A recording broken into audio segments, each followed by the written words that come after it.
Hello and welcome to Midday Prime. In the next 1 hour, we've got a full 7-course meal for you of all news and updates coming in from India as well as the world. We'll get you the latest on what's happening as far as Kashmir is concerned. After the government's decision, the entire state of Jammu and Kashmir will not be a state very soon. And we'll tell you how the Prime Minister's address to the nation has been received in the valley as well as the other two regions of that soon-to-be erstwhile state as well. Many updates even from the business and sports worlds. But first, the big news of this hour.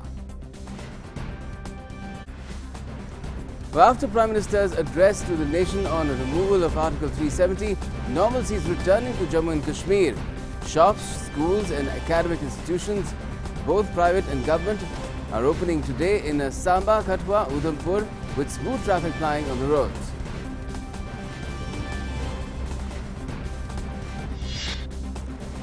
The flood situation remains grim in Kerala. At least 22 lives have been lost. Most rivers are at dangerous levels. The government has declared a holiday for all schools today.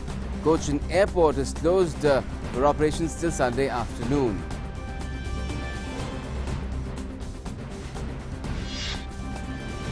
The Home Ministry is monitoring the flood situation in several states 24/7. A total of 83 NDRF teams and 173 teams of Air Force, Navy, Army and Coast Guard have been deployed. More than 83,000 people have been moved to safer places.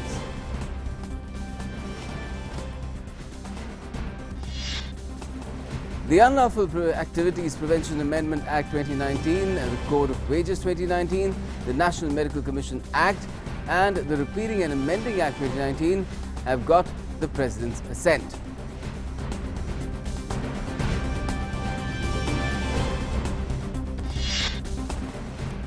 In the Unnao rape case, Delhi court frames charges against ex-MLA Kuldeep Segar under IPC and POCSO Acts.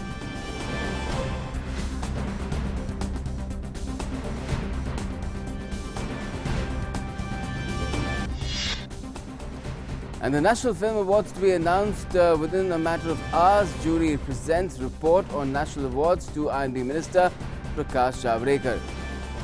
Detailed press conference will take place at 3 p.m. in just about an hour today.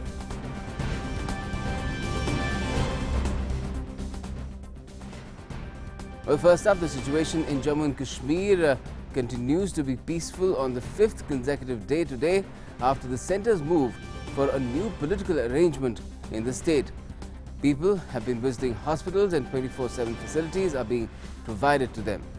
Mobile ambulances are running on the roads of downtown Srinagar as normalcy is being restored to the valley.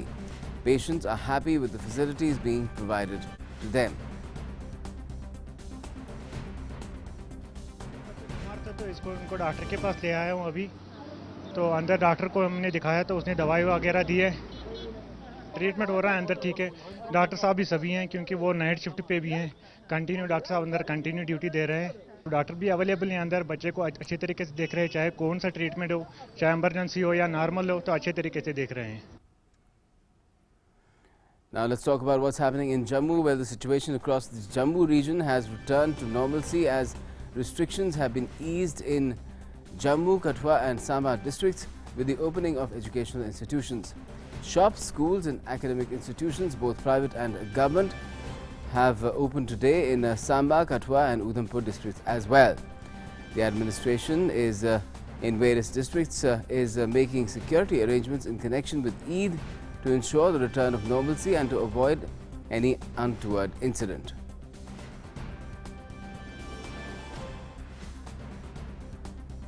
And reactions are still coming in to the government's decision to scrap Article 35A and take away the special status of Jammu and Kashmir. And Kashmiri pundits have welcomed this move by the government. This is the first time move by Prime Minister Narendra Modi, and they are expressing hope now that they will be able to return to their homes.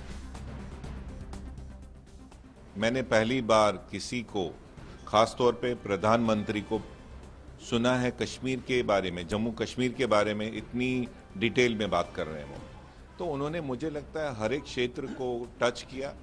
Definitely एक बहुत ही positive development है. हम ये सोचते हैं कि Jammu and Kashmir के जो अच्छे दिन हैं वो आने वाले हैं, और हमें ये लगता है कि ख़ास तौर पे हम कश्मीरी पंडित जो बाहर रह रहे हैं डेफिनेटली वापस कश्मीर एक बहुत ही अच्छे माहौल में वापस चले जाएंगे।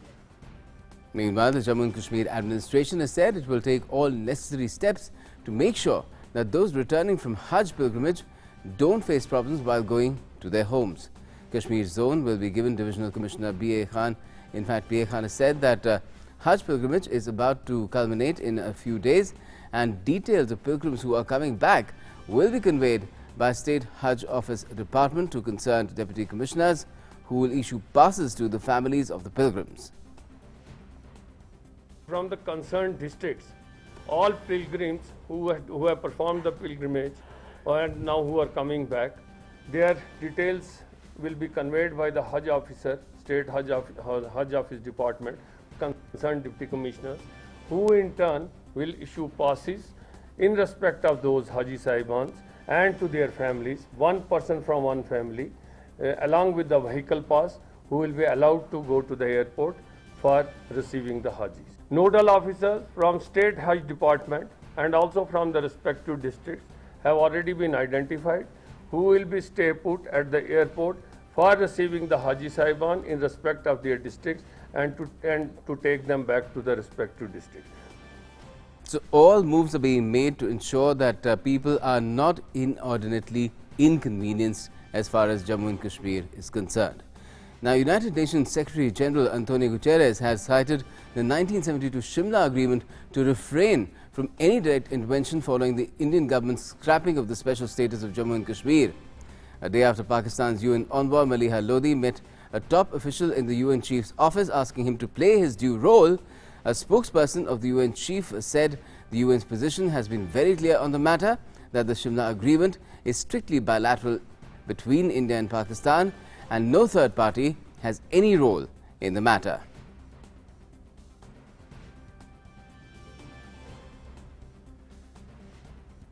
And let's get you information and all the update from the ground as well now. Rama Tyagi, my colleague and our correspondent, joining us from Srinagar. Rama, we've been hearing that after the Prime Minister's address to the nation, which was, well, of course, meant for the nation, but it had specific focus as far as the ears and eyes of people in Jammu and Kashmir and Ladakh are concerned. There is a lot of renewed activity and hope among the people of all these three regions. You're in Srinagar, the Kashmir Valley. Tell us what you've been seeing and hearing since the morning. Yes, Gautam, people here, they keenly watched PM's message, and that was very important, not only to give a message that Kashmir has entered into a new era of development, but to clear doubts also, which were created by earlier some opportunist leaders or some separatists or some problem creators. So it was very important because people were considering, they are trusting government although, but they have some doubts that now what will happen, because since ages they are hearing that 370 is the mark of their identity, and they are thinking that they have lost something, but what they have lost they don't know about that when we talk to them. So PM has cleared that what was the cause that they were unprivileged of development, and how they will get the new hope of development, whether it is development job opportunities for youth, whether equal opportunity for women, or new industry will come here, and it will create ample opportunity and prosperity here. Apart from this, the state government employees will get the benefit what central government and employees other states are getting. So these are the things people were watching that, so that's very important. And state administration also intact to facilitate them in every means, like you see that today is Friday, and Friday is a sensitive day here, but you can see traffic is moving smoothly. Yes. Traffic passes are given to them, and different passes are there. White pass is for some emergency, just their cause of emergency, and attached proof will be there. Red pass for services services and blue pass for some other means, and so 4 passes there, yellow pass for service class people. So all the things, and yesterday state administration announced that Eid will be celebrated in the same manner, and they won't we have to be concerned despite these restrictions. Everything will be reached at their doorsteps by mobile vans, and this kind of delivery system is initiated by government, and there will be open markets also. Yes. Apart Yes. from this, there is a problem in communication because internet and mobile phone are shut because of to prevent any kind of rumor or any kind of untoward incident, because it was used earlier in negative means. So they are now setting up 300 to 400 mobile phone booths. So these are the things that state government is also facilitating common man to prevent any kind of to remove any kind of concern. So now situation is we can say that about to normal with some restrictions, and my senior colleague Ashok Srivastav is also with me. Let's talk to him because he is observing all the things since the beginning. Ashok, Gautam ने कहा कि जिस तरह के सारे update हैं, तो उसको देखते हुए आपको क्या लगता है कि किस तरह की सिचुएशन अब है, और प्रधानमंत्री के मैसेज के बाद किस तरह से लोगों ने इसे सुना और क्या कुछ उन पर असर पड़ा? देखिए रमा, जैसे कि हम लगातार लोगों से बात करें तो एक चीज निकल कर आ रही है, लोगों को लग रहा है 370 गई, 35 गई, कोई बात नहीं, लेकिन जो राज्य का दर्जा है वो बना रहना चाहिए कि उससे उनको लग रहा है कि कुछ नुकसान ना हो। तो एक बात तो ये है कि उससे उनका नुकसान नहीं होगा, लोगों को ये समझाने की जरूरत है। और दूसरी महत्वपूर्ण बात है कि प्रधानमंत्री ने कल अपने मैसेज में 2 बार ये बात बोली कि ये अस्थायी व्यवस्था है, जो राज्य का जो यूटी का दर्जा देने वाली बात है, ज्यादा समय नहीं है, थोड़े दिन की बात है। तो इसलिए ये 2 चीजें लोगों को थोड़ा समझनी पड़ेगी। और जैसा आपने कहा कि भी आप बता रहे थे, आज शुक्रवार का दिन है, थोड़ा सा आज सेंसिटिव दिन है, लेकिन मुझे लगता है कि धीरे धीरे जब लोग जो इस चीज को समझेंगे तो सब चीजें बाहर निकल के आएंगी, तो चीजें सामान्य होंगी। लेकिन एक बात जरूर है रमा, आप भी जानती हैं, मैं भी जानता हूं, यहां लोगों को लगातार समझाने की जरूरत है, क्योंकि यहां पर लोगों के दिमाग में जो जहर भरा जाता है, जो लोगों के दिमाग में गलत समझाया जाता है, उसको काउंटर करना सरकार की तरफ से बहुत जरूरी है। So you can easily see, Gautam, very important thing is that, and we can see that the next step would be of government that to clear all the doubt, and people are trusting them. You can see behind me traffic is moving smoothly, and they are following all the instructions. But for confidence building, there should be yes, Rama, that's what I wanted to ask you about. You know, you said that communication is an issue for which telephone lines are being opened, and people can then make call and get in touch with those they want to get in touch with for their business or for any other activity, you know, just staying in touch with friends and relatives. But as far as you know, disseminating information about what the government has done, what it intends to do, and how the people of the soon-to-be erstwhile state will benefit from this, particularly conveying that message in the Kashmir Valley, what other efforts are being made? Are leaflets being dropped into homes of people? Are loudspeakers being used, mobile loudspeakers, anything of that sort also happening? Gautam, I couldn't hear your question. Can you repeat, please? मैं आपसे पूछा था कि सूचना कैसे पहुंचाई जा रही है। प्रधानमंत्री ने अपना अभिभाषण दिया राष्ट्र के नाम, लेकिन उसके बाद जो सब प्रधानमंत्री ने कहा उसको दोहराने की जो जरूरत है, उसके लिए क्या-क्या जरिए इख्तियार किए जा रहे हैं?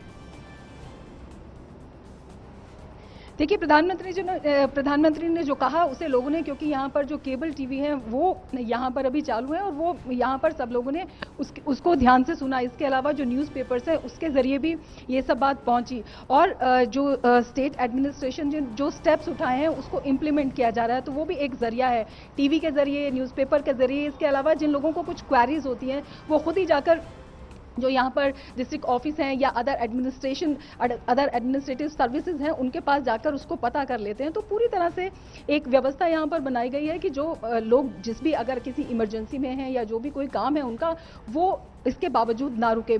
अशोक से भी हम बात करते हैं। अशोक, गौतम ने कहा कि जो प्रधानमंत्री ने कल कहा, एक बहुत अच्छा मैसेज दिया डाउट्स क्लियर करने के लिए, कॉन्फिडेंस बिल्डिंग के लिए, और एक सरकार का एजेंडा बताने के लिए कि किस तरह से अब ये जो नई व्यवस्था है लोगों को लाभप्रद होगी, लोगों को फायदा पहुंचाएगी जो उन्हें अब तक नहीं मिला है। लेकिन ये जो मैसेज है या स्टेट एडमिनिस्ट्रेशन जो कदम उठा रही है उसको किस तरह से लोगों तक पहुंचाया जाएगा? देखिए, एक तो जैसे आप अभी कह रही थी अखबार की, तो अगर मैं ये दिखाना चाहूँ तो ये आज का अखबार है। आप देखिए यहाँ पर प्रधानमंत्री का जो बयान है, जो संबोधन था, वो राइजिंग कश्मीर जो यहाँ का एक प्रमुख अखबार है, उसमें जो फ्रंट पेज पे इस तरह से खबर जो है छपी है। तो बहुत सारे लोग जो टीवी देख रहे थे उन तक मैसेज पहुंचा है, अखबार के जरिए पहुंचा है। जाहिर सी बात है अभी इंटरनेट सेवा नहीं है, तो इसलिए उस तरह से लोग व्हाट्सअप के जरिए बहुत कुछ जान लेते थे, वो चीज़ तो नहीं है। लेकिन दूसरा माउथ टू माउथ चीज़ें जा रही हैं जो लोग नहीं सुन पाए थे। और तीसरी बात यह है कि जो चैनल चल रहे हैं उन चैनलों पर प्रधानमंत्री का जो ये मैसेज था, इसका रिपीट होना, बार बार आना और इसके प्रमुख बिंदुओं का आना। रमा, एक बात बहुत साफ है, ये सरकार को, प्रशासन को यहाँ के ध्यान रखना पड़ेगा। जो लोगों के मन में गलतफहमियां हैं, जो लोगों के बीच मैसेज पहुंचना चाहिए, उसको आपको बार बार पहुंचाना पड़ेगा। एक बार पहुंचा के अगर प्रशासन बैठ जाएगा तो उससे नहीं चलेगा। प्रधानमंत्री ने टॉप से एक मैसेज दिया है, अब यहां से प्रशासन की जिम्मेदारी बनती है कि उस मैसेज को नीचे जमीन तक पहुंचाया जाए। जब तक ये मैसेज नहीं पहुंचेगा, गलतफहमियां दूर नहीं होंगी और जो लोगों के मन में डर है, कोई लोगों को आशंका लग रही है कि मेरा क्या होगा, अब मैं अगर स्टेट कर्मचारी हूं तो मेरा क्या होगा, मेरी सर्विस पे क्या असर पड़ेगा, वो सारी चीजें लगातार लोगों के बीच पहुंचाने की जरूरत है। यही सबसे बड़ी चुनौती है। Rama, So, Gautam, cable TV is there, newspapers are there, and 24/7 all the administration is there in service of common man, and they can go to them anytime to clear their doubts.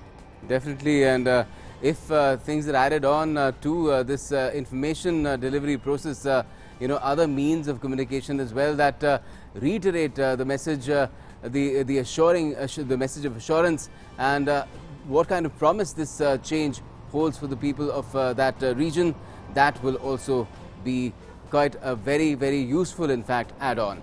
Thanks a lot for joining us, both you, Rama, as well as Ashok.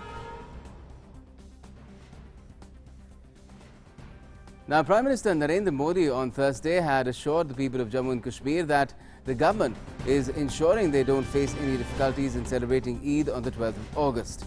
The PM also said that the government is providing all possible help to those from Jammu and Kashmir who live elsewhere and want to return home to celebrate the festival. Eid का मुबारक त्योहार भी नजदीकी है। ईद के लिए मेरी ओर से आप सभी को बहुत बहुत शुभकामनाएं। सरकार इस बात का ध्यान रख रही है कि जम्मू कश्मीर में ईद मनाने में लोगों को कोई परेशानी ना हो। हमारे जो साथी जम्मू कश्मीर से बाहर रहते हैं और ईद पर अपने घर वापस जाना चाहते हैं, उनको भी सरकार हर संभव मदद कर रही है। So in a way, the Prime Minister wishing a very happy Eid in advance to the people, assuring them that nothing will come in the way of them celebrating their cherished festival in the manner that they've been doing for years and years. Now, let's talk about something a little different. Bear Grylls uncovers Prime Minister Modi's adventurous side on Discovery's exclusive show, Man vs. Wild with Bear Grylls. And Prime Minister Modi has to take an off-track journey across Jim Corbett National Park in Uttarakhand. The program will be telecast at 9 p.m. on the 12th of August, which will be aired in 180 countries on Discovery Network. We'll show you an entire 4-minute promo in the end of this program as well.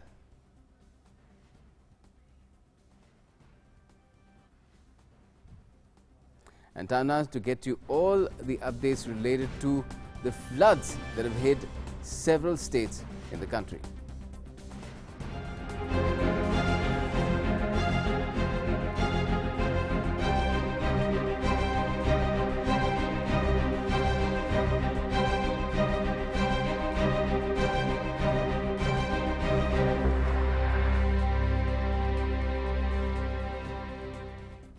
And Kerala has been hit once again after the tragic incidents that we saw last year as well. And there's been no let-up from heavy raining in that God's own country, as 4 members of a family were killed in Eravanna in Malappuram district when their house collapsed on Friday, taking the rain-related death toll in the state to 22, while over 23,000 people have been moved to relief camps. The government has issued a red alert for 9 districts as the rains are expected to continue till Monday. the Cochin International Airport, where flight operations were suspended till midnight Friday after floodwaters inundated the apron area, which is the parking area. And now it's been decided that it will remain closed till 3 p.m. Sunday. Kerala government has declared holiday for the day as well for all educational institutions across the state.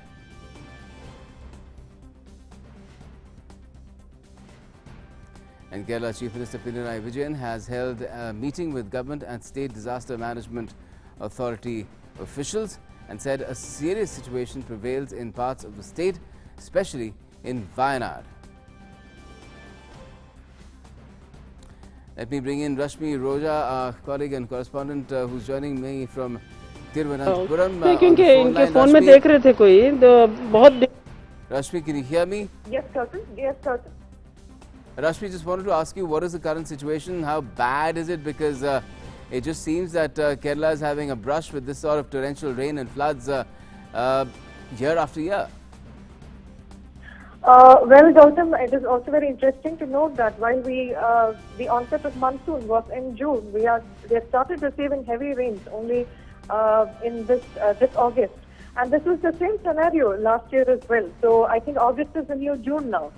Anyway, as you mentioned very rightly, 22 is the death toll as of now, and rain is still continuing, especially in the northern and the central states. And for tomorrow, there is orange alert in 9 districts. There is no red alert for any district tomorrow. However, rains are expected to continue till Monday, but the intensity is likely to decrease going by the Met Department's alert. Also, as I mentioned in the CM's press meet, we were informed that the Union Cabinet and Defence Secretaries were in constant touch with the state government authorities to monitor the situation in Kerala and to ensure that all efforts are being taken to rescue stranded people. Gautam. Right, but it must be quite challenging. You're saying that rain has been forecast almost non-stop till Monday, and in the middle of that, all the rescue teams, NDRF, Navy, Coast Guard, what have you, have to go out and get hold of people, pull them out and take them to relief camps, supply them with materials, food, water, other things that will sustain them, even medicines. How tough is that? Absolutely. Yeah, absolutely. We have seen most of these areas, especially in the northern and central regions, most of these areas have been inundated and water has gone up to the ground floor. So we can just see the first floor of houses right now. And so we have boards of Coast Guard and NDRF, we have state police, we have voluntary organizations, and like last time, if you remember, fishermen were also involved in the rescue efforts. So they're going with their boards and whatever means possible, and they're going to each house and they're searching for stranded people, and they're rescuing these people and taking them to relief camps. And relief camps, again, let me mention that there is a lot of voluntary, there are a lot of voluntary organizations coming forward. There are a lot of people coming forward to ensure that there is a good supply of food and other essential items. This is in addition to the state government's efforts, Gautam. All right, Rashmi, let's hope that the rain abates sooner than forecast and people get some relief and are safe, even if the rains are not relenting at the moment. They're pulled out to safety and they remain safe and sound as well. We do not want that death toll to rise any further for sure. Thanks for joining us for the time being. Thanks, Gautam. Now, the floods have affected several parts of Maharashtra as well, throwing normal life out of gear. Kolhapur, Sangli, Satara and surrounding areas have received very heavy rains in the last few days, leading to a flood-like situation. Maharashtra Chief Minister Devendra Fadnavis reviewed the flood situation in the state yesterday. He also chaired a meeting in Kolhapur with various officials and agencies to review the flood situation, not just in Kolhapur but Sangli and Satara as well. This Chief Minister instructed that various measures be taken for ensuring food, drinking water, whatever healthcare measures are needed, shelter and coordination among all agencies all happens. He also assured that the agencies including Army, Navy, Air Force, NDRF, Indian Coast Guard, SDRF and local administration are working in tandem and hard to rescue people and to facilitate them with whatever they need. Devendra Fadnavis also added that Union Home Minister Amit Shah has assured of all the assistance to the state, and he himself has talked to Karnataka Chief Minister B.S. Yediyurappa on Almaty discharge.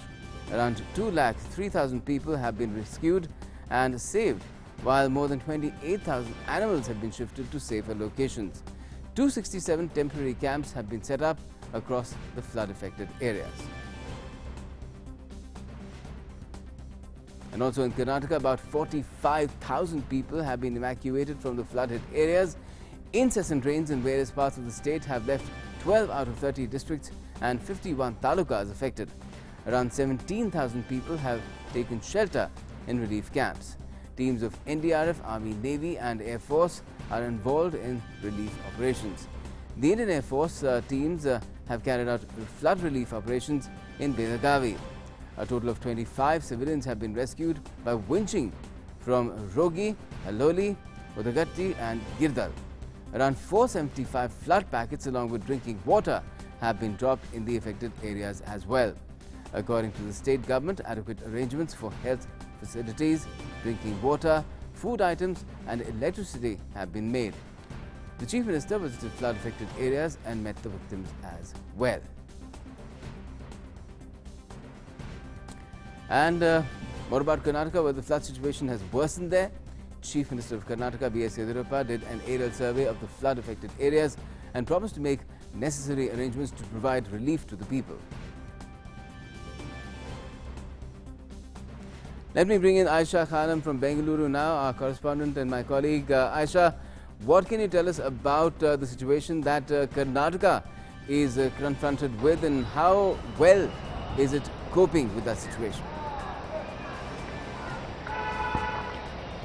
Well, Gautam, the North Karnataka, over 11 districts are devastated completely by the floods, and also the fact that the rivers are in full spate in Maharashtra, and Maharashtra has also been releasing water from their dams. So this has affected the neighboring districts like Belgaum, Chikkodi and in Bagalkot. And on the other hand, the dams in North Karnataka, especially the Almaty Dam, is now almost reaching the danger mark, because the full capacity of the reservoir is about 419 meters. So water will have to be released from there as well. Moment is 417.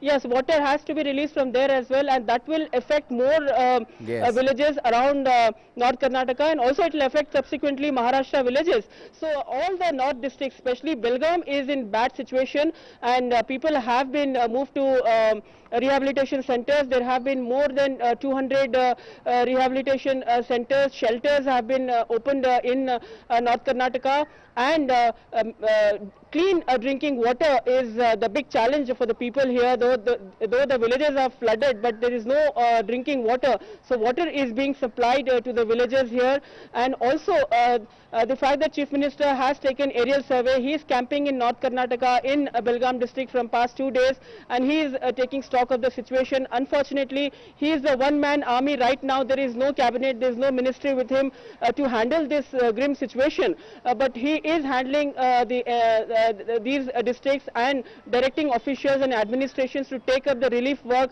at a brisk pace. And now there is yellow-orange, there is an orange alert in North Karnataka, but there is little respite because the rains have subdued for a while. But now the clouds are moving towards South Karnataka. Now in South Karnataka, especially in Mysore region, a yellow alert has been issued. And now this clouds are likely to be creating more rain in southern part of Karnataka, that is Hassan, Mysore, Bangalore. And Bangalore also witnessed heavy rains yesterday. So it's a big challenge for the entire state to manage this grim situation. And people are coming out in large numbers to help people in North Karnataka, sending them blankets, medicines, drinking water, bottled drinking water. So last year also similarly Kodagu was devastated by this kind of floods last year, and still there was no shelter, no homes made for them because of devastation last year. And once again Kodagu is affected by severe rain and flood. So right now the situation is very grim. The dams are full, and it's a big challenge for the Chief Minister, for the administration, to see to that the dam levels do not reach the danger mark, and also they have to slowly discharge water from these dams so that the other surrounding villages are not completely submerged. Remember, there is 5 feet high water in several villages in Belgaum district and Bagalkot and Chikkodi. And on one hand there is devastation, on the other hand people are also also enjoying the waterfalls which are in full spate. That is Jog Falls, which is world famous, and there is Gokak Falls, which is called Niagara Falls of Karnataka. That is in full spate. Though around these places there is a lot of devastation that we I are suggest, seeing. Asha, you don't pack your bags yet. We need you to be telling us creating about what is the situation on the ground in Karnataka for a little while longer, till at least the rains abate. Thanks for joining us for the moment. Now, due to recurrent landslides taking place on the Chandigarh-Manali highway, vehicular traffic has been affected. The decision has come in the wake of several reports of landslides that have been noted en route the hill ranges of Mandi. Travellers destined for Mandi are diverted and this is via Bajwara. Now, given that Mandi is witnessing incessant rainfall since the morning, leading to landslides, travellers are facing severe difficulty in commuting.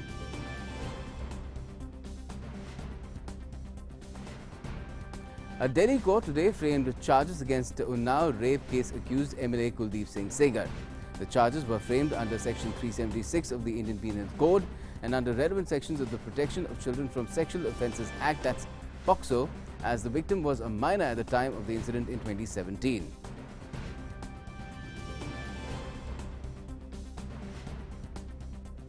Union Environment Minister Prakash Javadekar launched a website, unccdcop14india.gov.in, which contains all the information related to COP14. The 14th session of the Conference of the Parties to the United Nations Convention on Combating Desertification, that's COP14, will take place from the 2nd to the 13th of September 2019 at the India Expo Centre and Mart, Greater Noida in the Delhi NCR. Over 3,000 participants from all over the world are expected to participate in COP14. The agenda includes reversing land degradation and its outcomes while accelerating positive achievements for people and for ecosystems with a view to deliver on sustainable development goals. 2 सितंबर से 14 सितंबर तक भारत में desertification को ख़त्म करने वाला संकल्प करने के लिए एक अंतर्राष्ट्रीय परिषद UNCCD की COP14 हो रहा है. Nearly more than 150 countries will participate. This is about how to combat desertification. World population is increasing, and when the world population is rising, we need more land under cultivation. But because of human actions, many land pieces, parcels become unproductive. उसको productive बनाने की ये योजना है. Website शुरू की है जिस वेबसाइट में इस कन्वेंशन COP14 की सभी जानकारी मिलेगी और ये एक महत्वपूर्ण पड़ाव होगा और भारत के प्रधानमंत्री भी इसका उसके कार्यक्रम जैसा तय होगा फाइनली वो हम बताएंगे. So that's a major ecological environmental event that will be unfolding in the NCR in September, beginning the 2nd of September. Now, BJP President and Home Minister Amit Shah has appointed Union Minister Prakash Javadekar as election in charge, Union Minister Hardeep Singh Puri and Minister of State for Home Affairs Nityanand Rai as election co-in charge for the upcoming Delhi Assembly elections. The BJP President also appointed Union Minister Narendra Singh Tomar as election in charge Uttar Pradesh, Minister Bhupendra Singh as election co-in charge for the upcoming Haryana Assembly elections.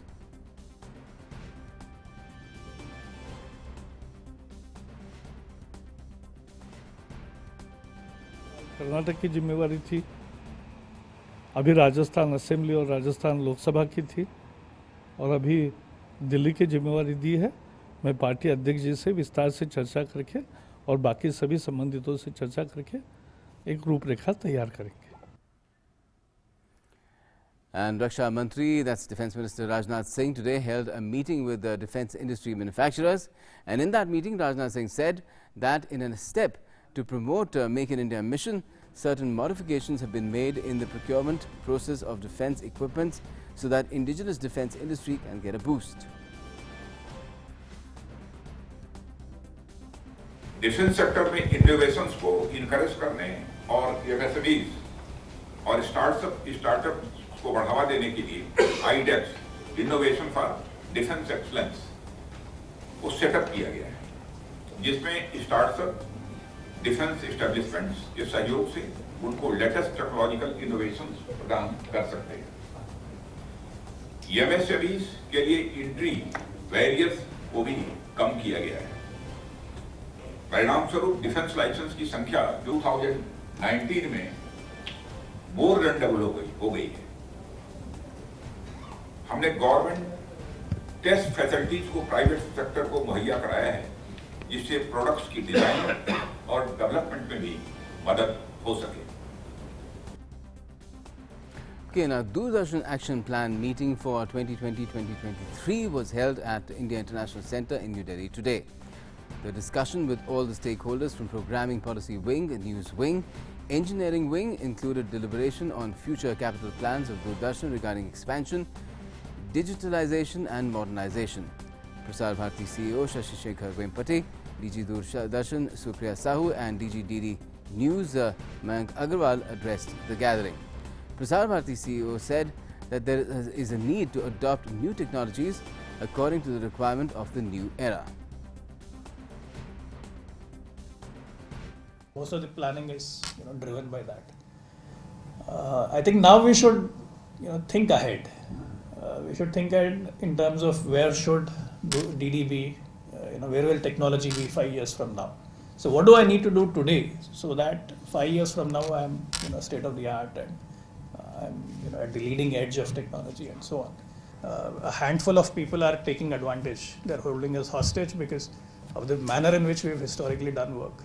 But if we change that, we open it up, I'm sure more and more startups, more smaller, and there's a huge thrust for Make in India and Startup in India. So how do we ensure this vendor ecosystem develops in India? I think we have to actively do that. A matter of great pride for Doordarshan is that we have been able to induct state-of-art HD DSNG vans, 9 DSNG vans which were launched by our Honorable Minister some time back. Modernization of studios, making our channels HD, DD National, DD News, and now DD Kisan will also be HD in some time. This is something we have been able to see in a very quick period of time. We need to follow a collaborative approach. See to it that everybody has a point of view in making of this 3-year plan. This is the best technical team, the area of broadcasting anywhere I feel in the world.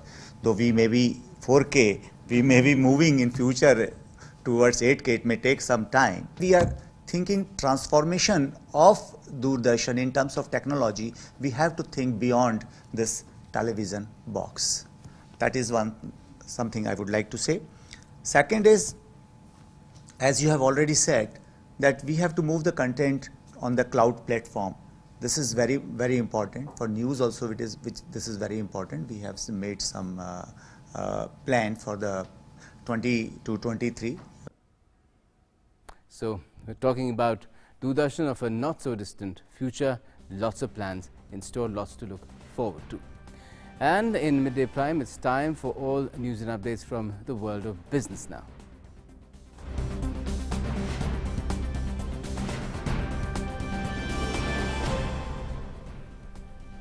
The Finance Minister has been engaging with the industry as well post-budget to give all sorts of assurances in ensuring that they will benefit from whatever has been planned by the government for industries. For more on that, let's go across to Nancy. Yes, Gautam, that's right. Well, yes, the Finance Minister Nirmala Sitharaman and the Ministry officials met the captains of the industry to deliberate upon the issues about the economy and, of course, the industrial growth. And the Minister, in clear terms, has given assurance that very soon solutions would be found.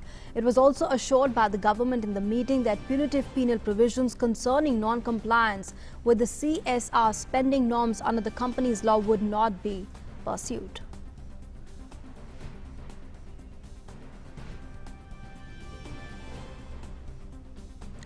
And the Supreme Court has upheld amendments to the Insolvency and Bankruptcy Code giving status of financial creditors to home buyers. A bench headed by Justice R.F. Nariman that disposed of a batch of over 180 petitions filed by various builders said that the RERA Act, which regulates the real estate sector, should be read harmoniously with the amendments made in the IBC, and in case of any conflict, the code will prevail. The bench also mentioned that only genuine home buyers can invoke insolvency proceedings against the builder and asked the centre to file an affidavit taking the corrective measures. Now, the judgment came on a batch of pleas filed by builders who have argued that the remedies to home buyers were available under the RERA Act and that the amendments to the IBC only enables duplication. And to leverage the advantages of the BBPS and harness its potential, it has been decided to permit all the categories of billers except prepaid recharges who provide for recurring bill payments to participate in the system on a voluntary basis, the central bank has said. Well, in fact, the system currently covers billers in 5 segments: DTH, electricity, gas, telecom and water bills. Now, the regulator is expected to issue detailed instructions in this regard by the end of September this year. Also, apart from digitization of cash-based bill payments, this move will also enable standardized bill payment experience, centralized customer grievance redressal mechanism and standardized customer convenience fee. And that's all the business news for the moment. Gautam, it's back to you for the rest of the news. Thanks a lot, Nancy. And let's now tell you about all the updates that we're getting in from across the globe as well.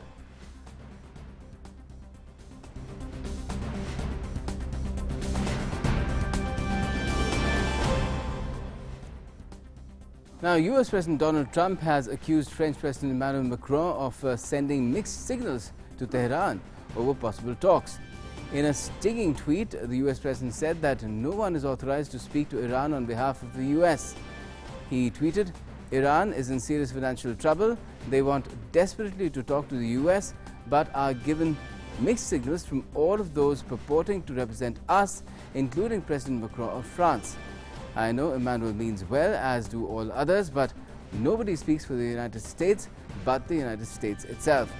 No one is authorized in any way, shape or form to represent us." Well, the United Nations has said that plant-based food and fuels are key to fighting climate change. In a special report on climate change and land by the UN Intergovernmental Panel on Climate Change, experts highlighted how the rise in global temperatures linked to increasing pressure on fertile soil risk jeopardizing food security for the planet. Releasing the report in Geneva at a press conference, IPCC experts said that today 500 million people live in areas that experience desertification. They added that people living in already degraded or desertified areas are increasingly negatively affected by climate change. Scientists and officials said that more people could be fed using less land if individuals cut down on eating meat. However, they did not specifically call upon people to become vegan or vegetarians. According to the report, agriculture, forestry and other land use contribute to around a quarter of greenhouse gas emissions, a fact that policymakers should consider when considering how they should invest to adapt to and mitigate the effects of climate change. Experts also said limiting global warming to 1.5 or even 2 degrees Celsius will involve removing carbon dioxide from the atmosphere, and land has a critical role to play in carbon dioxide removal. Agricultural practices can help build up carbon in soil, but it could also mean using more bioenergy with or without carbon capture and storage and expanding forests. The report has been prepared by 107 experts from 52 countries, in which a majority of the authors are from developing nations. Land is where we live. Land is under growing human pressure, and land is part of the solution, but land cannot do it all. When land is degraded, it reduces the soil's ability to take up carbon, and this exacerbates climate change. In turn, climate change exacerbates land degradation in many different ways. Okay, and it's time now to get you all the sporting updates from various arenas.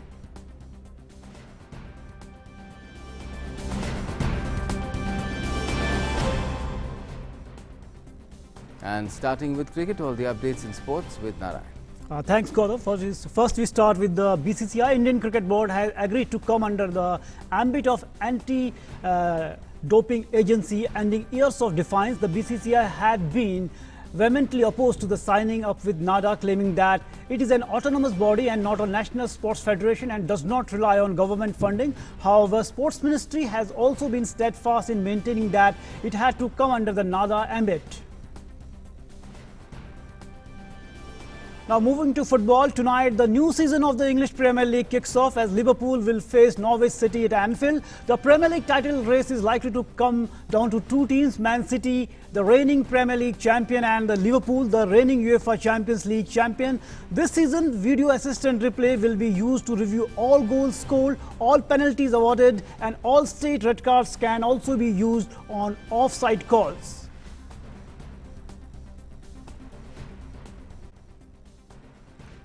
South African batsman Hashim Amla has retired from all international cricket with immediate effect. Amla played 124 tests, 181 ODIs and 44 T20s between 2004 and 2019. His 9,282 runs in Test cricket are the second most by Proteas cricketer after veteran Jack Kallis's 13,206 runs. He collected country's third most runs in ODI cricket, 8,113 after former skipper David de Villiers 9,427 and Kallis's 11,550. The 36-year-old will remain available for selection at domestic level. That's all from the sporting world. For more updates, back to you, Gautam. Thanks a lot, Narayan. And now it's time to get you the softer side of news, all that's related to what makes you feel good, and that's Life Prime.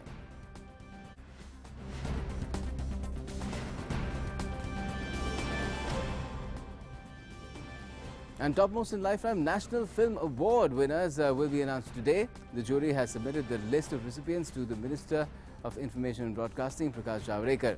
National Film Awards were first established in the year of 1954. The prestigious awards are presented to brilliant works of feature films, that is non-feature, as well as screenwriting.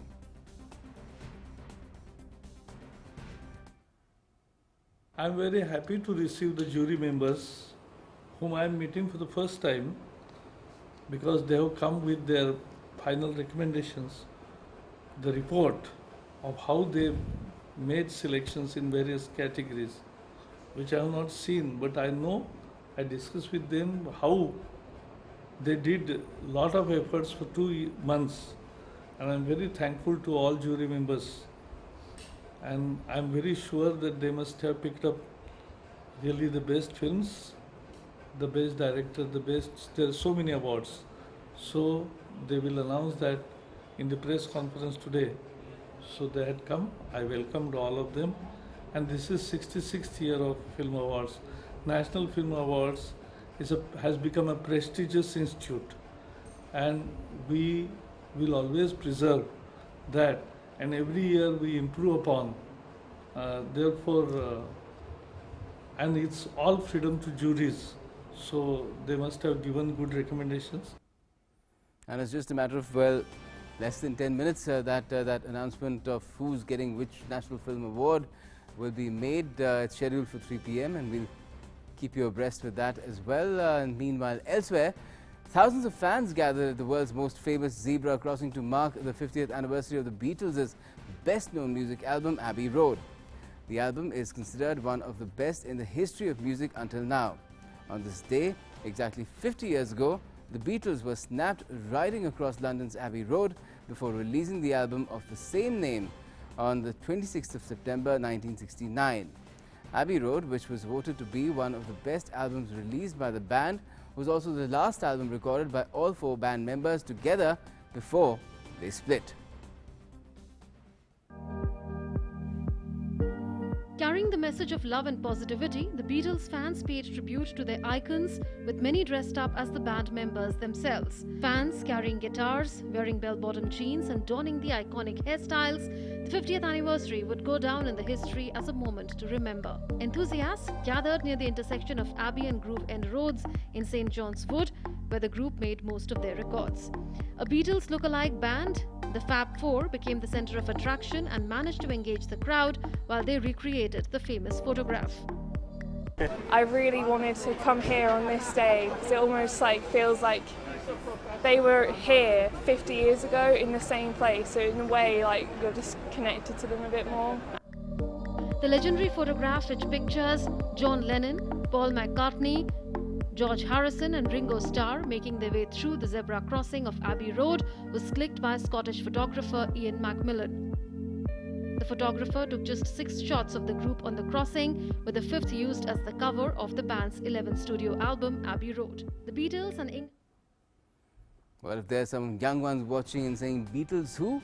You need to go back and listen to Abbey Road. And that's all we have in Midday Prime for the moment. The latest continues right here. But before I and my team go and hand over to someone else to take the ball forward, to roll it forward, let's have a look at Man vs. Wild promo of Discovery Channel that will be aired on the 12th of August at 9 p.m. It's got Prime Minister Modi along with Bear Grylls. I'm Bear Grylls, and you've seen me do some pretty crazy things. Today, I'm in India for a special edition of Man vs. Wild with a very special guest. Prime Minister Narendra Modi is joining me in the Himalayan foothills of northern India. And this incredible country has some of the most spectacular but dangerous wildlife on the whole planet. You got tigers, crocodiles, elephants, and a lot of snakes. Prime Minister Modi might be leader of the biggest democracy in the world, but out here, it's the wild that's in charge. Welcome to India, welcome to India. Prime Minister, as you know, it's a wildlife conservation area, a national park. It is also a dangerous place. There is a lot of wildlife here for real. Normally when people come through the park, they never get out of their vehicles for this reason. लेकिन मैं मानता हूँ कि हमने इसे danger नहीं मानना चाहिए। अगर हम प्रकृति से संघर्ष करते हैं तो हर कुछ डेंजर होता है, इंसान भी डेंजर बन जाता है। Okay, we're going to keep going this way. We're going to try and get under those trees and take a little stop there just for a few minutes. Yeah. So if you hold that, and then what we'll do, okay, you. Oh, this is your weapon. Okay, you hold that like that. Okay, now you twist like this, twist, twist, twist. Carefully, keep twisting. And when you were younger, didn't you spend quite a long time living in the mountains? Yes, in Himalayas. Tell me about that. Actually, at the age of 17, 18, मैंने घर छोड़ा। Yeah. ऐसे ही सोच रहा था कि मैं क्या करूं, क्या ना करूं।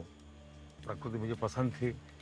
हिमालय में भी लोगों से मिलता रहता था, उन्हीं लोगों के बीच में रहता था। एक बड़ा विशेष अनुभव था, काफी समय बिताया वहाँ पर। That must have been such an experience in your life. Of course. And did it shape your character, do you feel? मेरी जिंदगी की आज भी वो ताकत है। You are the most important man in India. My job is to keep you alive, sir.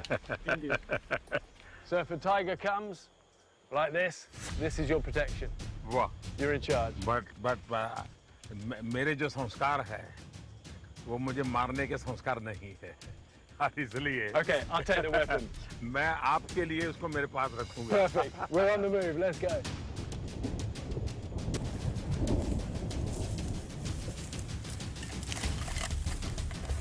Okay, so we're heading down towards the river now. Isn't this beautiful?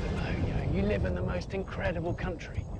So from here, we're going to follow the river down. Yeah. At some point, we need to get across. What do you think, what can we do to help India become clean? देखिए, कोई बाहर की मदद से India clean नहीं होता है। India clean होता है इंडिया के लोगों के स्वभाव से। इंडिया में पर्सनल हाइजीन उनके संस्कार में है। सोशल हाइजीन की हैबिट हमें डेवलप करनी है। और महात्मा गांधी ने इस पर बहुत काम किया और इन दिनों हमें बड़ी सफलता मिल रही है और मैं मानता हूँ भारत बहुत तेजी से काम कर लेगा। This is what I love about the wild and about the great outdoors and about Mother Nature, is that it brings people together and it crosses boundaries and cultures and language. And we could just stand on the side of that riverbank, two men, wet, cold, but smiling. And we're smiling because we've done a great journey, we've done it together, and we can go back to our families and we can go back with pride in our hearts.